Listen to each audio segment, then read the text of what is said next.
السلام عليكم ورحمة الله تعالى وبركاته نحمده ونصلي على رسوله الكريم أما بعد فأعوذ بالله من الشيطان الرجيم بسم الله الرحمن الرحيم وقالوا ما لهذا الرسول يأكل الطعام ويمشي في الأسواق صدق الله العظيم. அல்லாஹ்வின் கிருபையினால் இன்றைக்கு ஓதப்பட்ட வசனங்களிலே 5வது ரக்காஅத்திலே ஒரு வசனம் வந்தது. காஃபிர்கள் ரசூலுல்லாஹி ஸல்லல்லாஹு அலைஹி வஸல்லம் அவர்களை பார்த்து கேட்கிறார்கள், இந்த ரசூலுக்கு என்ன ஆச்சு? நம்மளை மாதிரி சாப்பாடு சாப்பிட்றாரு, நம்மளை மாதிரி சந்தைக்கு கடை வீதிக்கு போகிறாரு. அல்லாஹ் ஒரு மலக்க ரசூலாக இறக்கியிருக்கலாமே, அந்த மலக்கு இவருக்கு உதவி செய்வார். இந்த மாதிரி காஃபிர்கள் கேட்கிறார்கள். அதை அல்லாஹு தாலா திருக்குரானிலே கூறுகிறார். சூரத்துல் ஃபுர்கானிலே இது இன்றைக்கு ஓதப்பட்டது. இதே சூரத்துல் ஃபுர்கானிலே மீண்டும் இன்னொரு வருகிறது, வமா அர்சல்னா கப்லக மினல் முர்சலீன இல்லா இன்னஹும் லயக்கூலூன துஆம வ யம்ஷூன ஃபில் அஸ்வாக். அல்லாஹு தாலா அனுப்பிய எல்லா நபிமார்களும் யம்ஷூன ஃபில் அஸ்வாக், கடை வீதியிலே அவர்கள் சென்றிருக்கிறார்கள். யகுலூன துஆம், அவர்கள் உணவை உண்டிருக்கிறார்கள் என்று அல்லாஹு தாலா கூறுகிறார். இந்த 2 வசனங்களிலும் 2 செய்திகள் வருகிறது. நபிமார்கள் சாப்பிட்டிருக்கிறார்கள், நபிமார்கள் கடை வீதிற்கு சென்றிருக்கிறார்கள். எதனால் காஃபிர்கள் நபிமார்கள் சாப்பிட்றதையும் நபிமார்கள் கடை வீதிக்கு போகிறதையும் ஆச்சரியமாக கேட்குறாங்கன்னா, அவங்கள பொறுத்த வரைக்கும் நபிமார்கள் அப்படின்றது பெரிய பதவி. அந்த பெரிய பதவி, பெரிய போஸ்டிங்க்கு பெரிய ஃபேமிலியிலேருந்து வரணும். நல்லா கெத்தாக பந்தாவாக ஒரு ஆள் வரணும். அப்படி இருந்தால் தான் அது அந்த போஸ்டிங்க்கான மரியாதை. அவங்களுடைய எண்ணம் அது. ரசூலுல்லாஹி ஸல்லல்லாஹு அலைஹி வஸல்லம் அவர்கள் அவருடைய கற்பனை எண்ணத்திற்கு அப்பாற்பட்டவர்கள். அவர்கள் மலிக் என்று சொல்லப்படக்கூடிய அரசர் அல்ல. ரசூலுல்லாஹ் அரசரும் அல்ல, மலிக்கும் இல்லை, மலக்கும் அல்ல. அவங்க மலக்கு வரணும்னு நினைக்கிறாங்க. இதுக்கு முன்னாடி நம்ம ஒரு வாட்டி சொல்லியிருக்கிறோம், மலக்கே ரசூலா வந்தாலும் மலக்கு மனித தோற்றத்தில் தான் வர முடியும், மலக்கு டைரெக்டாக வர முடியாது. அப்போ ரசூலுல்லாஹி ஸல்லல்லாஹு அலைஹி வஸல்லம் மலக்கும் அல்ல, மலிக்கும் அல்ல, சாதாரணமான மனிதராக இருந்தார்கள். அதனால் அவங்களுக்கு என்ன இவர் சாப்பிட்றாரு, என்ன இவர் கடைக்கெல்லாம் போகிறாரு அப்படின்ற மாதிரி ஒரு எண்ணம். கடை வீதியை குறித்து இன்றைக்கு 2 வசனங்களிலே வந்தது. கடை வீதியை குறித்து அல்லாஹு தாலா நிறைய இடங்களிலே சொல்கிறான். நபிமார்கள், எல்லா நபிமார்களும் பெரும்பாலும் கடை வீதிக்கு சென்றிருக்கிறார்கள், வணிகத்தில் இருந்திருக்கிறார்கள், தொழில் செய்திருக்கிறார்கள், வியாபாரத்திலே சென்றிருக்கிறார்கள்.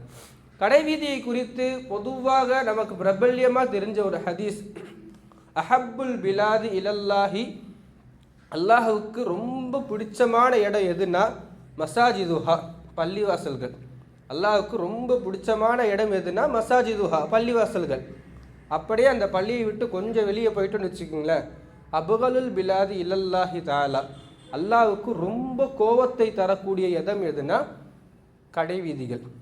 பள்ளியை விட்டு வெளியே போயிட்டால் கடை வீதி, அந்த கடை வீதிகள் அல்லாஹுக்கு ரொம்ப கோபத்தை தரக்கூடிய இடம்.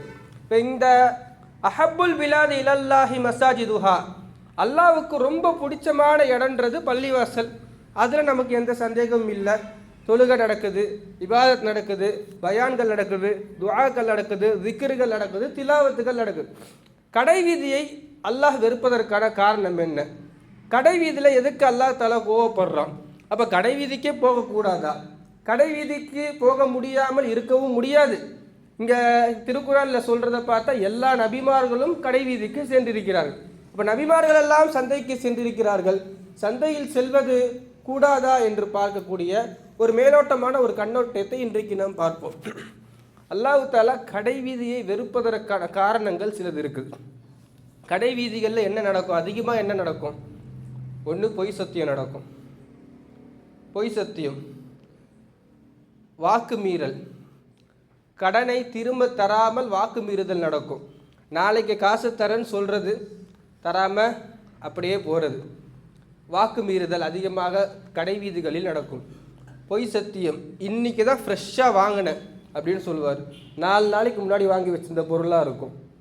இது போன்ற கடை வீதிகளில் அதிகமாக வாக்கு மீறுதல், பொய், சத்தியம். அல்லாஹ் மேல சத்தியமா இது ஃப்ரெஷ்ஷான பொருள்னு சொல்லுவாங்க, அது பழைய பொருளாக இருக்கும். இப்படி பல்வேறு விஷயங்கள் தொடர்ந்து கடை வீதிகளில் நடக்கிறது. வீண் விரயமான நேரத்தை வீணடிப்பது, இதை தாண்டி இருக்கிறது தொழுகையை மறப்பது. கடை வீதியில் இருக்கும் பொழுது தொழுகையை மறப்பது, இறைவனை மறப்பது, இப்படி பல்வேறு விஷயங்கள் தொடர்ந்து கடை வீதியில் நடக்கக்கூடிய தவறுகள். இடையிலே மோசம் செய்வது, இடையில அது அல்ஹம்துலில்லாஹ் அல்லாஹ்வுடைய கிருபையில் முஸ்லீம்கள் அதில் பாதுகாப்பாக இருக்கிறோம். இருந்தாலும் ஒரு சிலரும் இதில் தவறு செய்கிறார்கள். எடை போடும் பொழுது அதில் கரெக்டாக இருக்கணும். இப்போ இந்த மாதிரி நிறைய விஷயங்கள் தொடர்ந்து நடப்பதனால தான் அல்லாஹு தாலா கடை வீதிகளை வெறுக்கிறான் என்று ஹதீஸில் வருது. ரசூலுல்லாஹி ஸல்லல்லாஹு அலைஹி வஸல்லம் அவர்கள் கடை வீதிக்கு சென்று இருக்கிறார்கள். அவங்க 9 வயசுலேயே கடை வீதிக்கு போயிட்டாங்க. 9 வயதிலிருந்தே அவர்கள் வியாபாரத்திற்கு சென்றிருக்கிறார்கள், வியாபாரம் செய்திருக்கிறார்கள். அவங்களுடைய அவங்களுடைய தாத்தா இடத்துல அபு தாலிப் இடத்துல வேலை செய்திருக்கிறார்கள், சாச்சா இடத்துல அப்பாஸ் இடத்துல வேலை செஞ்சிருக்கிறார்கள். அதுக்கப்புறம் சொந்தமாக வியாபாரம் செய்தார்கள்.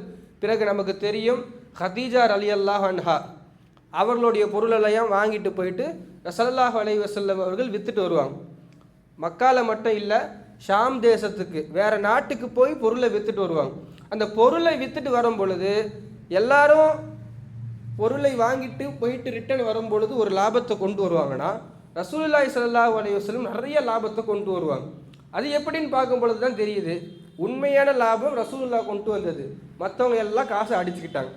இப்போ இந்த விஷயமெல்லாம் தெரிஞ்சதுக்கப்புறம் ரசூலுல்லாஹி ஸல்லல்லாஹு அலைஹி வஸல்லம் அவர்கள் மீது அந்த அல் அமீன் நம்பிக்கையாளர், அஸ்ஸாதிக் உண்மையாளர் என்ற அந்த பட்டம் மக்காவுக்குள்ள புகழ்பெற்று சுத்தும் பொழுது தான் பெருமானார் ஸல்லல்லாஹு அலைஹி வஸல்லம் அவர்களை ஹதீஜா ரலியல்லாஹு அன்ஹா அவர்கள் திருமணம் முடிக்கிறார்கள். அந்த திருமணம் முடிப்பதற்கான முக்கிய காரணமாக இருந்தது என்னன்னா, அவங்க வியாபாரத்தில் இருந்த உண்மைத்தன்மையாக இருந்தது, நம்பகத்தன்மையாக இருந்தது. அப்போ ரசூலுல்லாஹி ஸல்லல்லாஹு அலைஹி வஸல்லம் வியாபாரம் செய்திருக்கிறார்கள், சஹாபாக்கள் வியாபாரம் செய்திருக்கிறார்கள், பெரும்பாலான நபிமார்கள் வியாபாரம் செய்திருக்கிறார்கள். வியாபாரமே கூடாது, கடை வீதிக்கே போகக்கூடாதுன்னு அல்ல, இந்த கடை வீதிகளே நடக்கக்கூடிய, நான் சொன்னல, அது பொய் சத்தியம் செய்கிறது, வாக்கு மீறுதல், அல்லாவுக்காக என்று பொய் சொல்வது, பேரம் பேசும் பொழுது இதுதான் கடைசி ரேட்டு, இதுக்கப்புறம் வரவே வராதுன்னு சொல்கிறது. இதில் வெறும் 5 ரூபா தான் லாபம், அதில் அவருக்கு 50 ரூபா லாபம் இருக்கும். ஆனால் சொல்லும்போது என்னது, இதில் வெறும் 5 ரூபா தான் நான் லாபம் வச்சிருக்கிறேன்னு சொல்கிறது. இதெல்லாம் பொய்.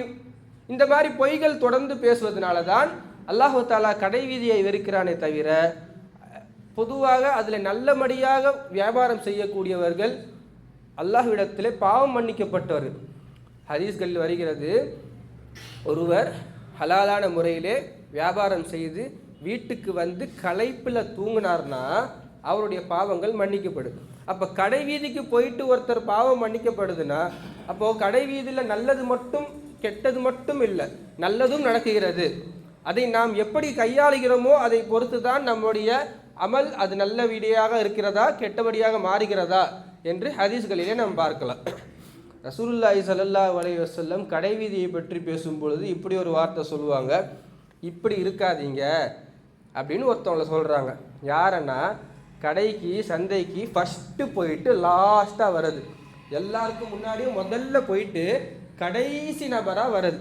அதாவது கடை வீதியில் ரொம்ப நேரம் டைம் கழிக்கக்கூடாது, முடிஞ்ச அளவுக்கு போகிறது, பொருளை வாங்குவது, வந்துடணும்.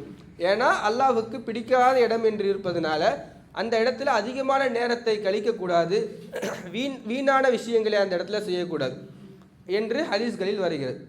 இப்படி தொடர்ந்து நிறைய செய்திகள் வரும் பொழுது உண்மையாக வியாபாரம் செய்யக்கூடியவர்களை பற்றி ஒரு ஹதீஸ்,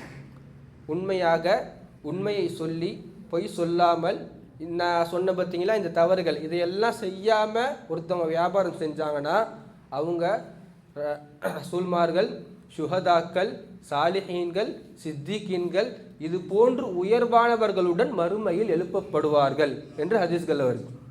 அப்போ கடை வீதியில் இருக்கிறது தப்பு இல்லை, நம்ம எப்படி நம்முடைய அமல்களை மாற்றிக்கொள்கிறோமோ அதை பொறுத்து. உண்மையாக ஒருவர் வியாபாரம் செய்தால், பொய் சத்தியம் செய்யாமல் பொய் சொல்லாமல் வியாபாரம் செய்தால் அவர் சித்தீக்கன்களுடன் எழுப்பப்படுவார் மறுமையிலே என்று பெருமானார் ஸல்லல்லாஹு அலைஹி வஸல்லம் அவர்கள் சொல்கிறார்கள் என்றால் கடைவீதிக்கு இருக்கக்கூடிய ஒழுக்கங்களை நாம் பின்பற்ற வேண்டும். கடைவீதியில் இருக்கும் பொழுது அதில் வீணான விஷயங்களையும் வீணான பேச்சுகளையும் பேசுவதை விட்டு தவிர்ந்திருக்க வேண்டும். அல்லாஹு ஜல்ல ஷானு வ தஆலா நம்முடைய வியாபாரத்தை ஹலாலாக்கி வைப்பானாக, நம்முடைய ரிசுக்கிலே பரக்கத்தை தருவானாக. எந்த காலத்திலும் ஹராமை விட்டு ஹராமுடைய ரிசுக்கை விட்டு அல்லாஹு தஆலா நம்மையும் நம் குடும்பத்தையும் பாதுகாப்பானாக. ஆமீன். வாஹிர் தாவானா அனில் ஹம்துலில்லாஹி ரப்பில் ஆலமீன். அஸ்ஸலாமு அலைக்கும் வரஹ்மத்துல்லாஹி வபரகாத்துஹு.